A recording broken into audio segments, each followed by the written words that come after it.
Bonjour, bonjour pour ceux que j'avais ce matin. Je voulais déjà d'abord, évidemment, avant toute chose, présenter les chanteurs qui me font l'honneur et le plaisir de venir illustrer mes quelques propos ici. Joseph Cabré, en rouge, Joseph Bennett, en rayé, Malcolm Bothwell aussi qui chantera ce soir. On fait partie d'un certain nombre d'aventures. On partageait les aventures d'Organum, de l'ensemble Clément Jeannequin, d'Espérion 20, des Arts Florissants, entre autres aventures de musiques anciennes au pluriel. Actuellement, Joseph Cabré enseigne à Musikene San Sebastian et Joseph Bennett enseigne le chant à Villanoyers. Ils sont aussi membres de la Colombine et membres fondateurs de l'ensemble La Colombine, également de la compagnie musicale. Voilà, merci à eux d'être là et d'avoir gentiment accepté de venir chantonner, mais chanter ici, pour illustrer ces quelques propos, digressions sur les formules dans le chant médiéval. On a vu, et on verra encore certainement pendant quelques jours, qu'il n'est pas toujours aisé de savoir ce que recouvre le terme de formule, certainement et surtout parlant de musique. De la même manière, évidemment, qu'on peut se poser la question pour quantité d'autres disciplines, suffisamment en tout cas pour convoquer des journées de travail à répétition tous les 2 ans. On a entendu beaucoup de termes, on a entendu évidemment le terme de formule, celui de citation, on a entendu celui de motif également, celui de répétition, on en entendra évidemment bien d'autres. On entend aussi celui de variance, de variation, d'adaptation. Et évidemment, tous ces termes qui sont aussi interchangeables, qui paraissent interchangeables, qui aussi sont des termes qui appartiennent à d'autres types de vocabulaire, posent question. Et d'ailleurs, le terme de question est aussi quelque chose qui revient très fréquemment dans les titres des communications, également dans les contenus des communications. On pose beaucoup de questions de la formule, qu'est-ce que c'est vraiment, qu'est-ce qu'on a envie d'entendre sous cette acception. On pourrait en premier lieu évidemment à tenter d'établir, sinon une taxonomie, du moins peut-être une ébauche de réponse à la question qu'est-ce que la formule musicale, évoquer ce terme de répétition. Une formule n'en est une très vraisemblablement que parce qu'elle se répète, parce qu'elle donne lieu à une citation. C'est déjà un premier point évidemment. L'ennui, dès qu'on parle de musique médiévale, c'est que la musique pure n'est pas représentée, au moins pas avant un certain âge, une certaine période. Si elle existait, et il est plus que probable qu'elle ait existé, la musique instrumentale n'a pas laissé de traces manuscrites avant le XIVe siècle. Et encore de façon fragmentaire. Il convient donc d'associer la musique et le texte. C'est très difficile à dissocier, donc les choses se compliquent. On aura une formule. Est-ce qu'elle est musicale? Est-ce qu'elle est textuelle? Est-ce qu'elle associe les deux? Et finalement, la réponse est triple, bien sûr, et on trouve en effet des formules, des répétitions mélodiques, textuelles et mélodico-textuelles. Alors, les premières qui peut-être sauteraient aux oreilles, ce sont les formules d'intonation et de conclusion. Carmen Rodriguez Souzo nous a donné ce matin un aperçu passionnant de la multiplicité des formules de conclusion dans le répertoire, en particulier les anciennes. Les formules d'intonation sont elles aussi extrêmement nombreuses. L'objet de ces formules est l'affirmation de la modalité. On ne parle en effet pas encore de tonalité à cette époque-là. L'architecture mélodique est conçue selon ce qu'on a coutume d'appeler les modes d'église, donc 8 modes basés sur les notes principales des échelles choisies sur Ré, Mi, Fa et Sol, sans rentrer trop dans les détails. Et l'idée de formule d'intonation est simplement d'affirmer, d'affirmer un geste musical qui permettra d'établir cette modalité qui n'est pas encore une tonalité. Donc en exemple, on peut avoir quelques types de formules d'intonation dans certains des modes. Celle du psaume Venite exultemus Domino que nous entendrons ce soir. Venite exultemus Domino. Celle de l'introïde Da Pacem Domine. Da pacem Domine. Celle encore un introïde, Justus est Domine. Justus est Domine. Et encore, on retrouve une variante de cette intonation dans le répertoire. Jubilate Deo.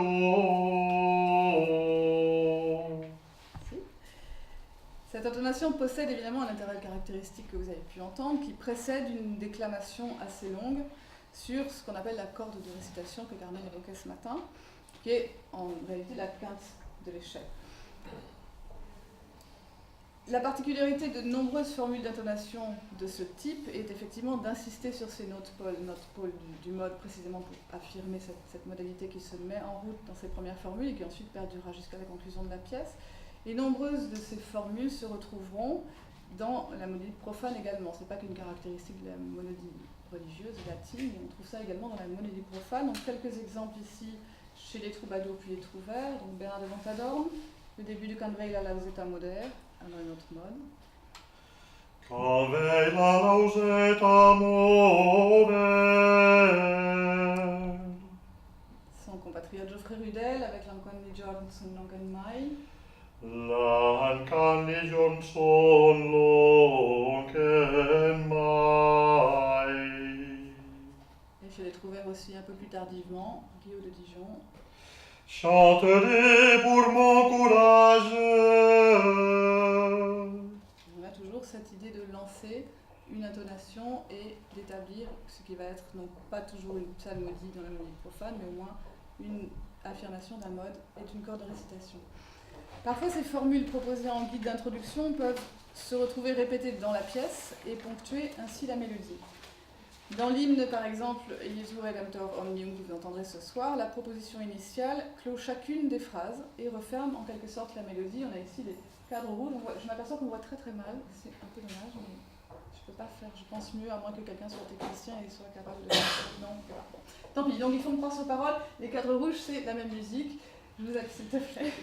Jesu Redemptor Omnium, quem lucis ante origine, Patrem paterne gloriae, Pater supremus edidit. Merci. Et chacun des versets sera construit sur la même succession de phrases qui contribue évidemment à donner l'impression à l'auditeur d'une conception mélodique par écriture formulaïque, autant que chaque fin va relancer le début du verset suivant. Dans la lectio à deux voix Iube Domine Primo Tempore, ce sont plusieurs formules qui sont proposées en superposition et ponctuent la déclamation tout au long du texte. Là, ça devient évidemment plus complexe dans la mesure où il y a deux voix superposées. On a donc la première formule en cadre rouge avec les deux voix superposées. On peut voir les deux ?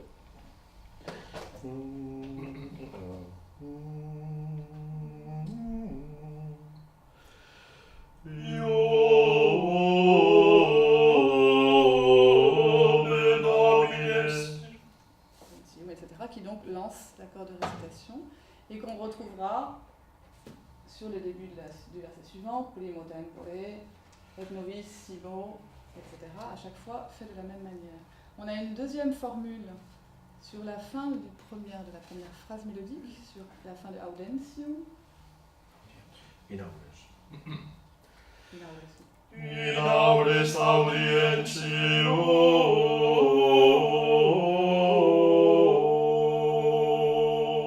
Qui la sert de formule de conclusion.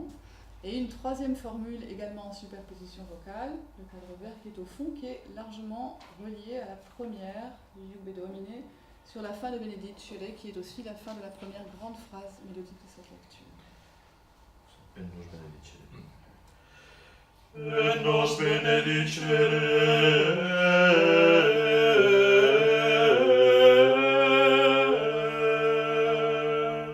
Et on a ici formellement une espèce de retour sur la première mélodie, la première formule qu'on avait au début, puisqu'on a un retour très similaire de la formule à la voix supérieure.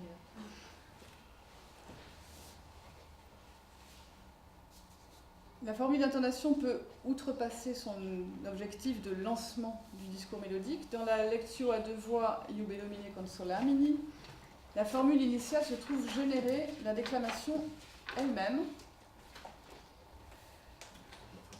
avec le début Iube Domine Benedicere qui va lancer la suite Consolamini qui commence de la même manière, et ensuite on a avec les cadres rouges l'ébauche de la première formule qu'on a qui va se retrouver ponctuellement tout au long du début. Est-ce qu'on peut avoir juste Iube Domine? Iube Domine benedicere.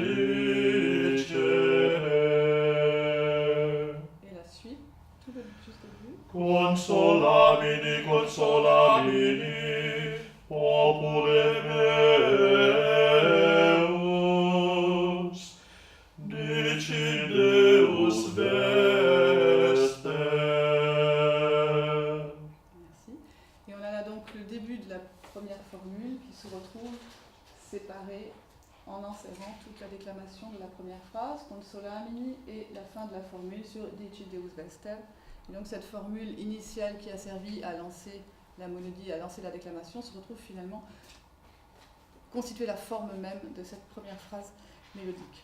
Ensuite, les formules s'échangeront d'une voix à l'autre. On voit que ce qui est apparu à la voix supérieure va apparaître à la voix inférieure et inversement durant tout le long de la lecture. Et elles se restreindront un petit peu plus loin dans le texte, et, où la formule initiale se restreint en valeur longue avec juste les extrêmes de cette formule. Vox dicentis. Vox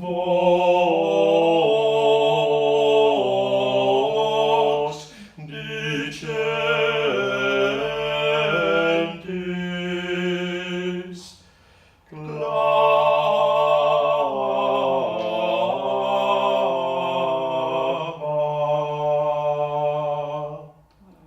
Formule-là qui a cette deuxième espèce de vocation qui est d'interrompre le texte avant que reparte la déclamation. Pour les formules d'intonation, il y en aurait évidemment des millions d'autres. Les formules d'ornementation sont un autre type d'écriture formulaïque, en monodie en tout cas en chant ancien.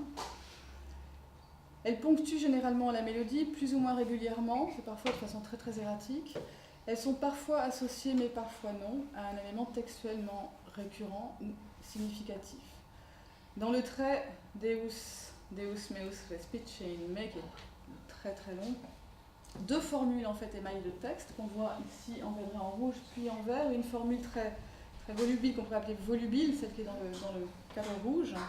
In me, tu peux faire juste in me, juste entendre cette ornementation. In me.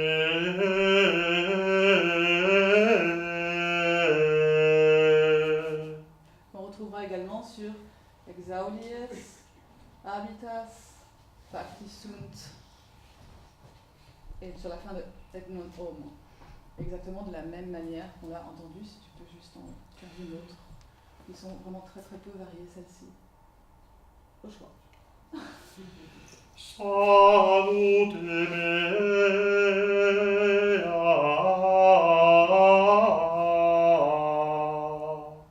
Dans cet exemple précis, elle est effectivement combinée à la deuxième formule qu'on retrouve tout au long de ce trait, qui est une formule alors la plus déclamatoire, et qui effectivement peut apparaître, comme ici Joseph l'a chanté, combinée à la formule volubile, vraiment très très ornementée, ou alors toute seule. Par exemple dans In te speraverunt, au début du verset du milieu. In te speraverunt, Patres nostri. On a encore la combinatoire des deux formules. Merci beaucoup. Dans la prose Veris solis radius, cette fois-ci, on a un motif ornemental descendant très très particulier, comme une gamme de fusée très très rapide, qui souligne successivement divers mots tout au long du texte. Alors là, j'ai des exemples d'un manuscrit qui est plutôt très joli, qui a servi de source pour l'élaboration du concert ce soir, donc le BNF latin 3719, où on a la totalité de cette prose écrite à deux voix, on voit les deux voix en l'un au-dessus de l'autre, et on a ces mots, donc cette espèce d'ornementation que vous allez entendre sur hominis, spolia, je ne sais plus, pardon, sterili et aoris, les derniers. On en trouve quatre. La prose est très longue, mais on a vraiment de temps en temps cette formule qui saute aux oreilles, en fait, c'est le cas de le dire. Si on peut avoir juste l'exemple pour à deux voix. Sì.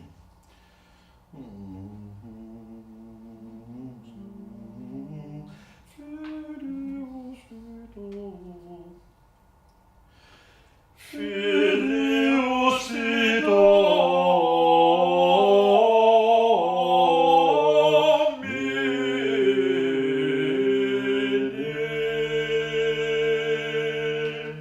Voilà, et on retrouvera cet élément sur spolia.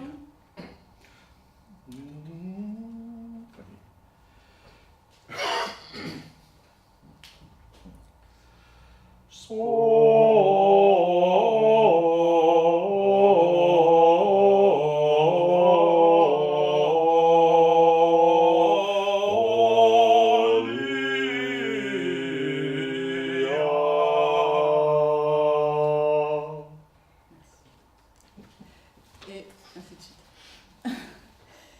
Dans la réponse pour la nativité des Scendi de Cais, une formule associée à un fragment de texte, Universe Fabricae Mundi, subit une amplification significative au fur et à mesure de ses énoncés. C'est comme une façon imagée, finalement, de signifier la progression du texte vers sa fin. On a une première énonciation.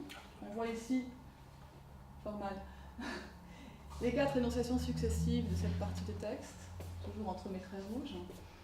Donc on voit évidemment que c'est de plus en plus long, jusqu'à la dernière énonciation qui est carrément 2 fois plus longue que la première, où ça démarre toujours de la même manière, avec le même début de formulation ornementale, et où ensuite l'ornement est amplifié de plus en plus, jusqu'à la dernière énonciation. Si tu peux faire juste la première et la dernière, une partie, c'est très long. Merci.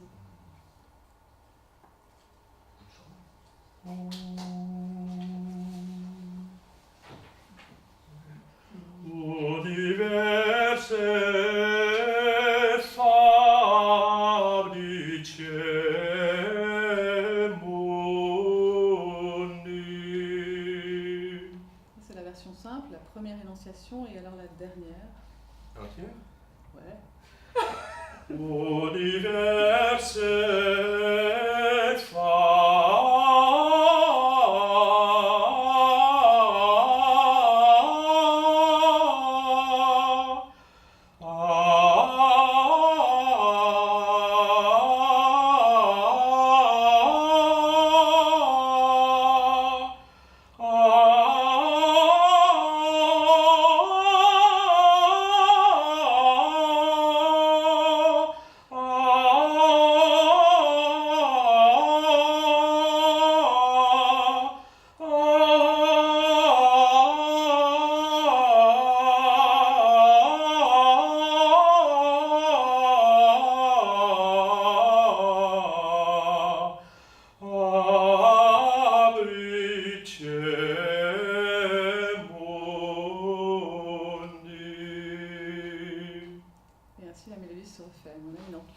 énorme de cette première énonciation qui était somme toute déjà très ornée, mais là, voilà. Donc une manière de montrer la progression du texte, à la fois formule ornementale et donc formule qui a une fonction d'établir une forme. On est en train de progresser sur un texte et on montre par le geste musical la façon dont le texte progresse grâce à une formule qui alors là est amplifiée. On a juste le début et ensuite une grande amplification.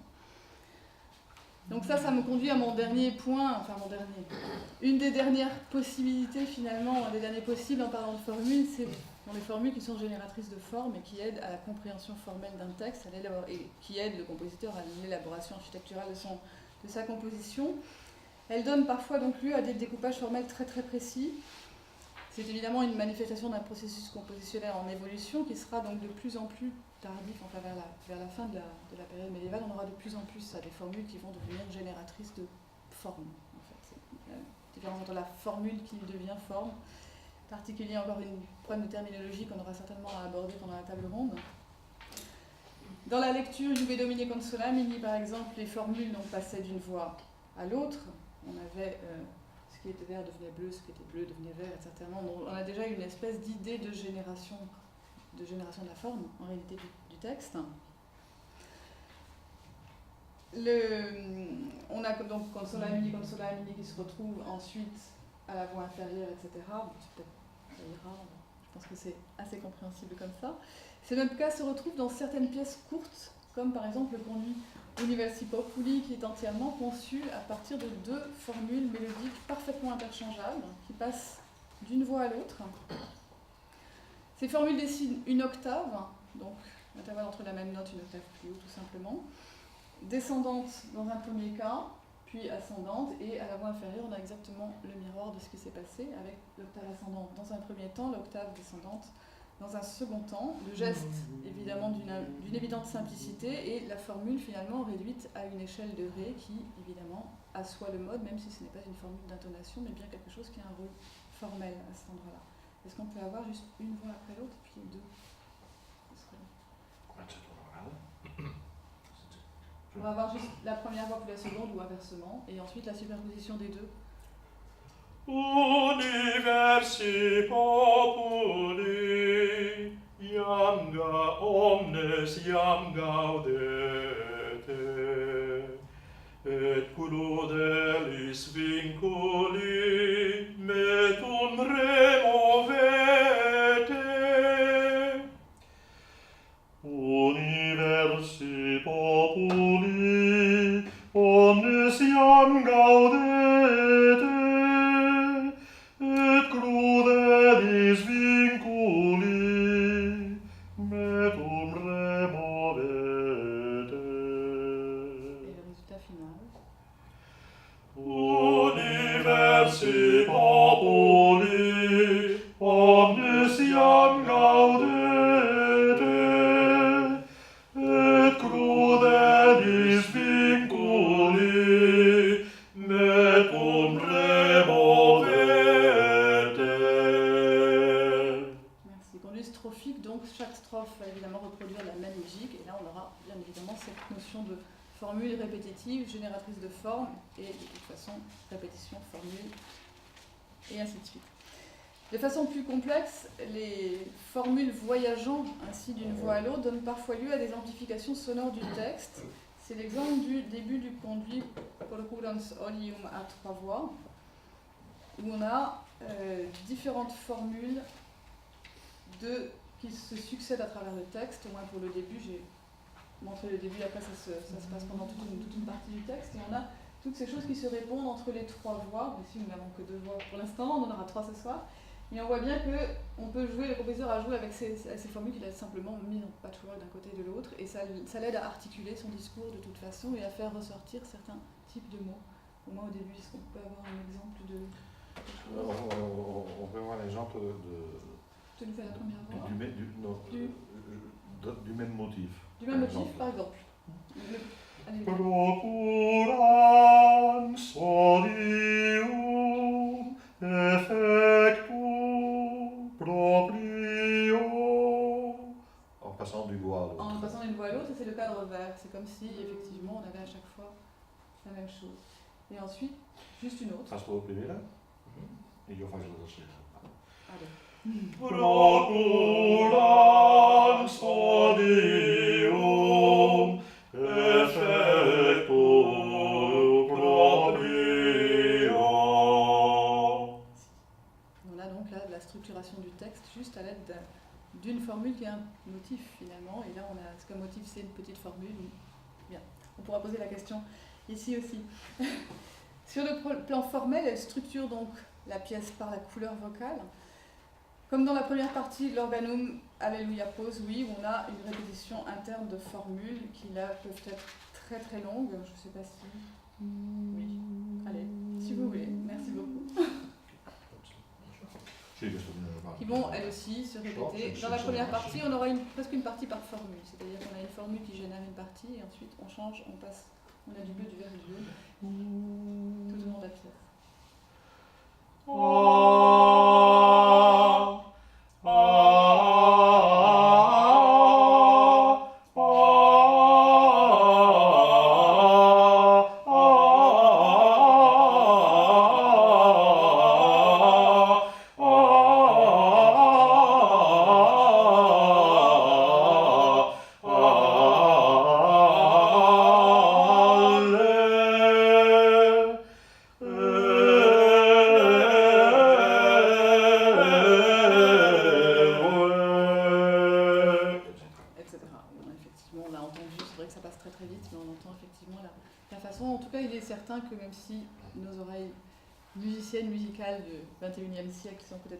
Formés à ce genre de choses, l'exercice intellectuel que représentait en tout cas la conception de ce type de pièce, parce que ce type d'écriture par formule et par répétition formulaïque est très très caractéristique de l'écriture des conduites organes à 3 voix. Et évidemment, c'est un jeu intellectuel qui était quelque chose de très présent et prégnant, comme on a pu entendre certaines idées de jeu intellectuel sur les citations bibliques ce matin dans la communication d'Anne-Zoé dans les proses. C'est aussi un jeu intellectuel qui s'adresse à un public très particulier, qui est fait par des compositeurs qui ont aussi une éducation, etc., et qui éduquent leur public de cette manière-là. Ces quelques exemples reflètent assez fidèlement une chose, si on accepte bien évidemment l'évidente beauté de cette musique. La formule comme concept est diverse en réalité. J'ai évoqué 3 de ces possibles grâce à mes 2 complices. Il faut les imaginer combinables. Le rôle de l'écriture formulaïque est lui aussi très divers. Il est bien évidemment lié à la mémoire. On n'a pas beaucoup parlé de mémoire encore. Le rôle de l'écriture, un mot peut générer une séquence plus ou moins variable. C'est le cas dans certaines pièces particulièrement anciennes de chants vieux romains, avant le grégorien et le chant bénéventin, comme dans certaines pièces grégoriennes plus ou moins anciennes. Il est également fonctionnel quand certains motifs sont directement associés à des modes spécifiques, donc ces fameuses formules d'introduction, formules de conclusion dont on a pu parler.